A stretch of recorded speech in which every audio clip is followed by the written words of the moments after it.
Hola, soy la chef Vero. A continuación te voy a compartir un método para utilizar la licuadora de forma segura y recuerda que practicar te dará mayor seguridad y lo más importante, tú puedes adaptar estas recomendaciones a tus necesidades.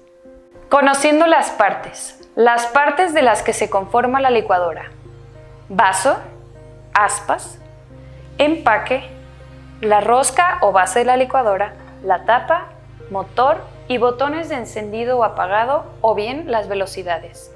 Es difícil que nos dé una sorpresa una licuadora bien armada. Una licuadora sin aspas no licuará. Una sin empaque nos tirará todo el líquido. Una sin tapa salpicará todo. Una sin base o rosca nos dejará escapar todo por la parte inferior. Uso. Una vez bien armada y localizando los botones de encendido o velocidad, se colocan todos los ingredientes a licuar dentro del vaso, siempre añadiendo de poco o suficiente líquido en el vaso para ayudar a licuar sin quemar el motor. Se tapa la licuadora y se coloca sobre el orificio del motor.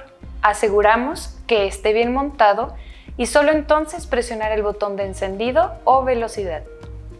Sabremos que está bien licuado si después de unos segundos a 1 minuto de tiempo, la textura es la deseada, líquida, homogénea o texturizada. Si deseamos probar o empujar algo que está dentro, es necesario apagarla y desmontarla del motor para introducir algún objeto o probar el contenido. Así evitaremos accidentes. En cuanto a la experiencia auditiva y táctil, la licuadora, al ponerla en funcionamiento, genera un fuerte ruido y vibraciones. Así es como podemos saber que está en funcionamiento. Precauciones y recomendaciones. Si se desea licuar algo, es recomendable licuarlo tibio o frío. Pero si se licuara algo que está caliente, es indispensable colocar un trapo sobre la licuadora que cubra la tapa por completo y parte del vaso, sosteniéndolo, nunca sin él, ya que al estar caliente se libera vapor y hace que en cierta forma haya una pequeña explosión de licuado.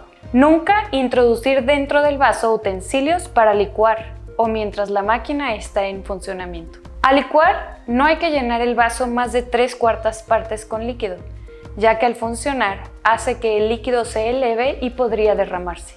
¿Y la licuadora? Esa está muy fácil.